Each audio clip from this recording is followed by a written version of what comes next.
Hello and welcome to another episode of Rando Rob. This is a interesting episode. This is the first time I have done this. I'm supposed to post a old throwback episode today, but as I pulled up the old episode, it was going to require so much editing that I thought it would be faster to record a new version of the old episode. So that is what I'm doing today. So that is why if you are a Patreon supporter, and if you are, God bless you. You may remember this topic popping up a while back, but the quality and everything will probably remind you of one of the newer episodes of Rando Rob. So anyway, enough about that. What is the item that I am sharing today? Well, this item, I'll show you the back of it. It is a magazine, but it is a very, very special magazine. It is one that I acquired about 2 years ago. Let me think of the time. Yeah, 2 years ago, I guess is what it was, 2021. We were in the middle of COVID lockdowns and people weren't doing a lot of things outside the home and not a lot of social things. But it was just starting to lighten up a little bit, I think. And my mom went to a garage sale and saw this magazine and had a conversation with the woman who was selling the magazine and bought it for me and knew that I would cherish this magazine. And she was absolutely right. And it's not, you might be thinking, because I haven't shown you the front, you might be thinking, hey, is this a Star Wars magazine? It's not. I will just tell you, this is an issue of Dynamite magazine from the 1980s. And on the cover, you can see, if you're watching the YouTube video, is Garfield. If you're listening, I just told you, it's Dynamite magazine. And it is a Garfield episode. Now, or issue. So let me tell you all about this magazine. Before I show you the actual magazine, let me tell you the story behind this magazine. I was a pretty early developer as far as school things go. And one of the things that I learned how to do very early on was read. I was reading before I went to kindergarten. And so when I got to kindergarten, I was so far, I don't want to say ahead of other kids, but in certain things I was, like in reading and things like that. So when other kids were learning, like, for example, I have a very specific memory in kindergarten of kids learning their colors. And the teacher would show us these flashcards and say, what color is this? It would be red or blue or whatever. But I remember, and I got busted because she held up a color and it was something I didn't know, but the name of it was on the card, which wasn't a problem because most kids in kindergarten can't read. But for some reason, I learned how to read early. So I was reading the names of the colors right off the cards. And so that's pretty much the moment I think they realized that they were going to have their hands full with me. So I spent a lot of first and second grade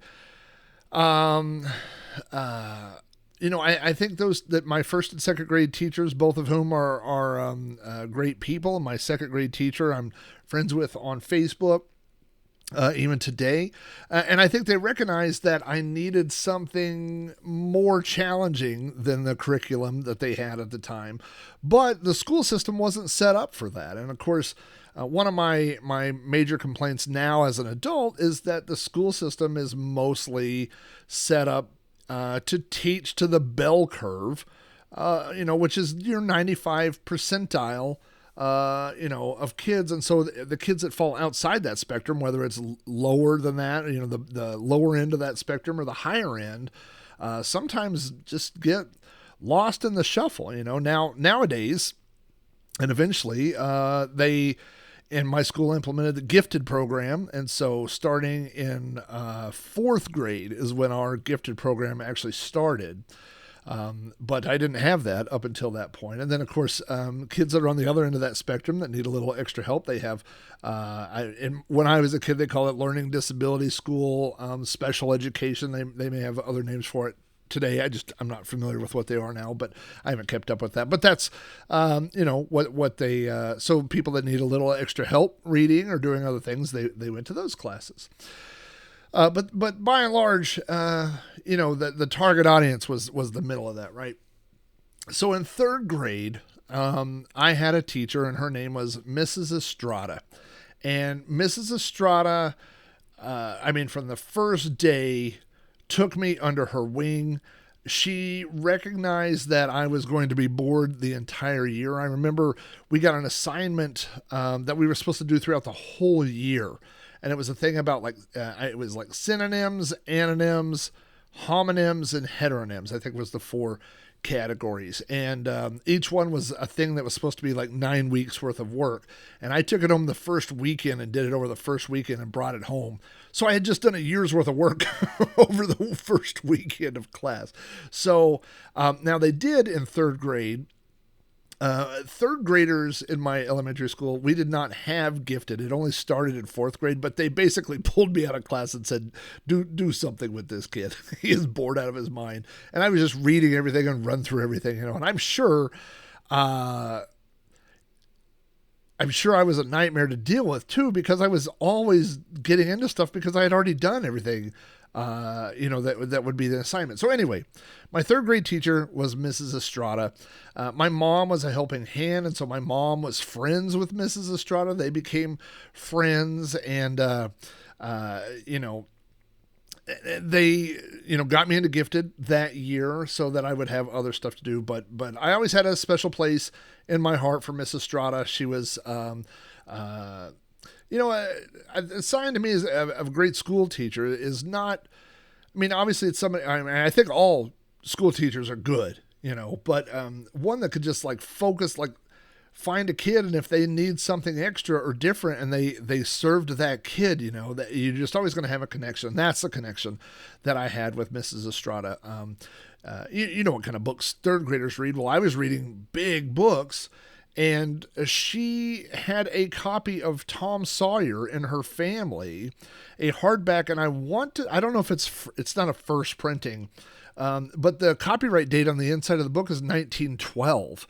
And she wrote it out on the inside. She said, "To my little reader," and something, and signed it Mrs. Estrada. I still have it on my bookshelf.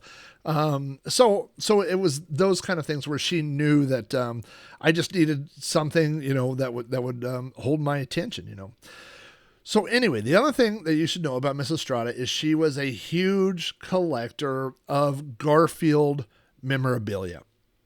She had Garfield dolls. She had Garfield toys.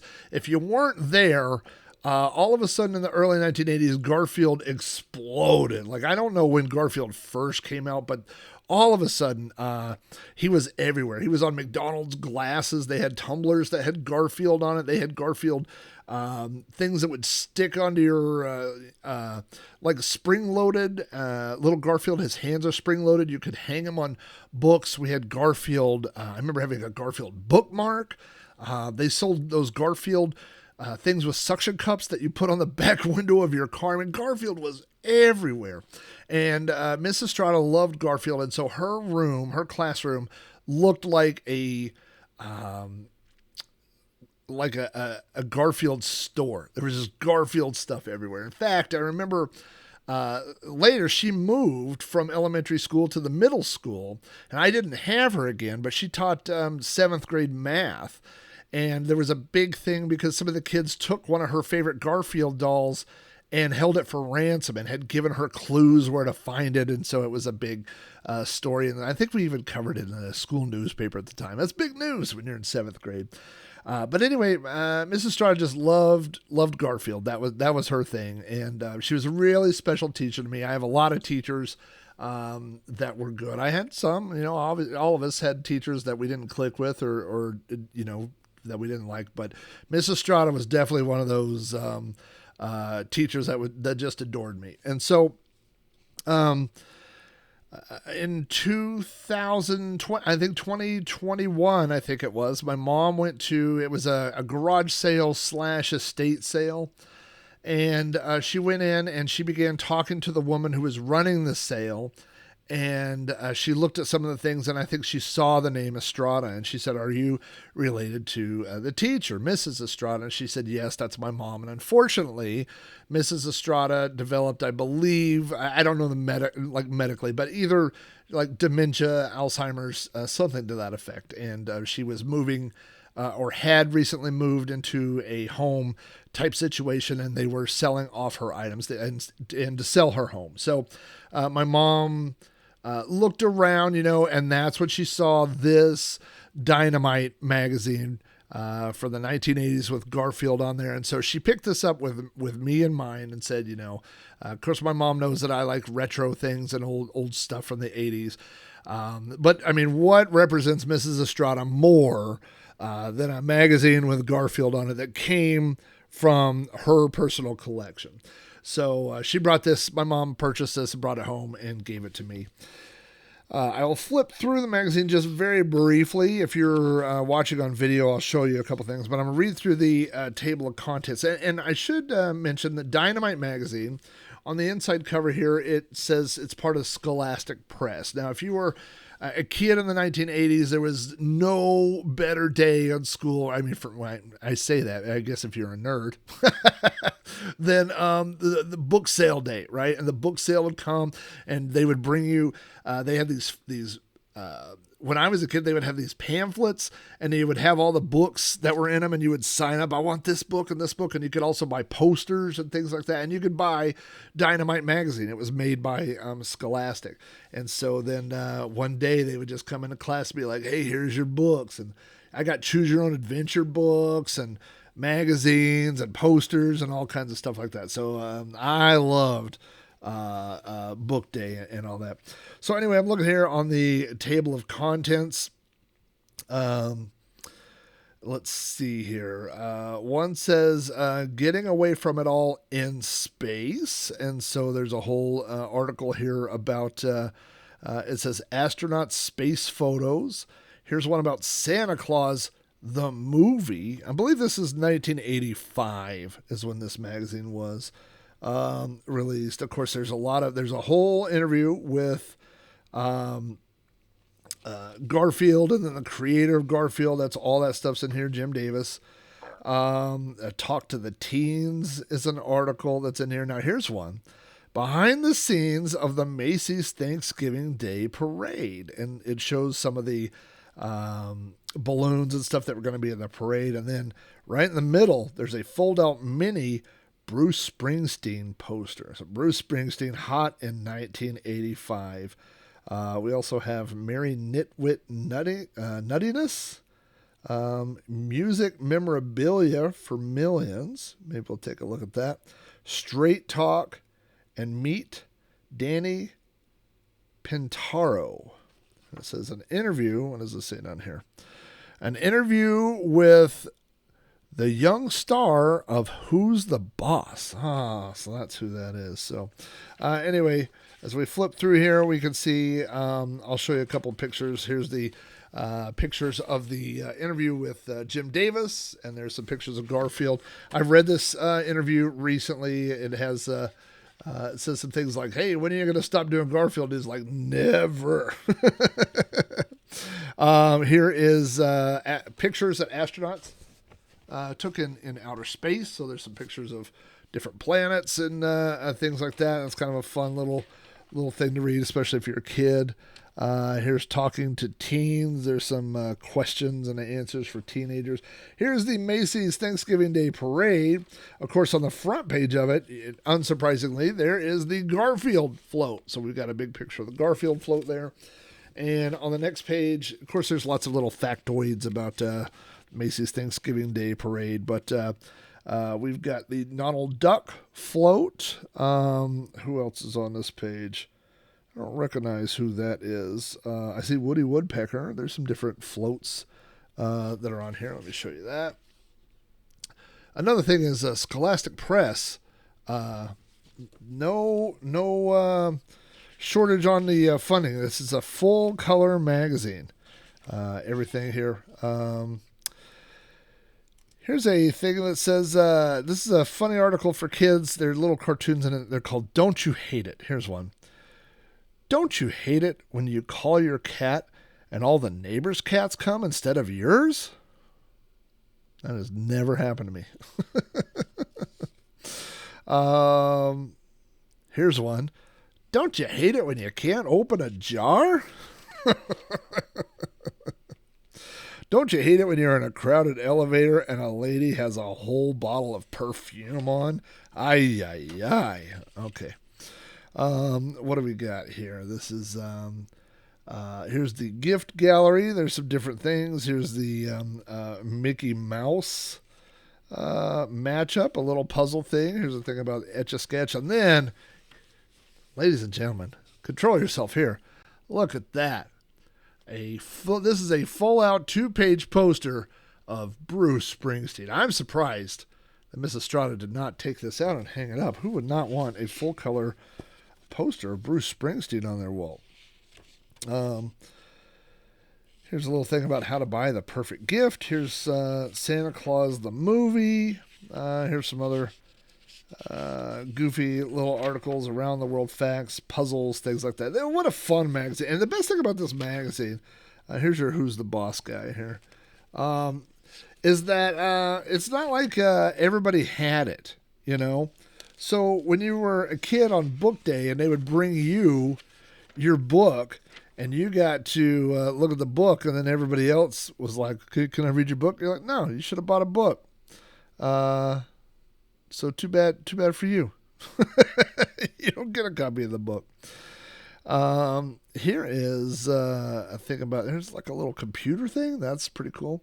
And then on the back page, of course, there are answers like to the puzzles and things like that. So the Dynamite, 1985 Dynamite episode, the Garfield, it says it's the Garfield issue. So this was purchased by, I'm assuming it was purchased by Miss Estrada. It's possible somebody bought it and gave it to her if they saw Garfield on it and gave it to her. But I assume, you know, she saw the same book things that we did, so she probably bought this for herself. I mentioned when I recorded this the first time, and I'll repeat it now, but it feels like it was never read. Every page is completely straight. The pages are almost stuck together like with static, like it's never been read. The spine is completely creased, so it hasn't been like folded open, you know. I mean, the biggest takeaway is that nobody hung up that sweet Bruce Springsteen poster. So my guess, if I had to guess, is that she bought this and then had it on display or had it sitting somewhere. She might have thumbed through the interview or something, but it doesn't look like it's not something that sat in her classroom. It doesn't look like something that third graders had their hands on. It looks very, very, very pristine.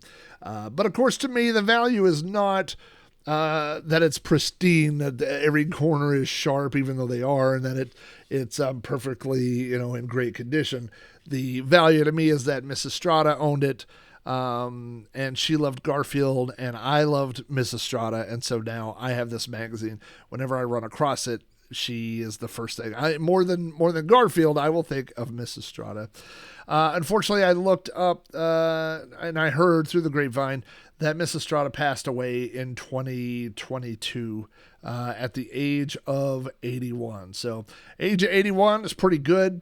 And she definitely changed, made an impact on my life, and I'm sure many, many years of kids before me and after me.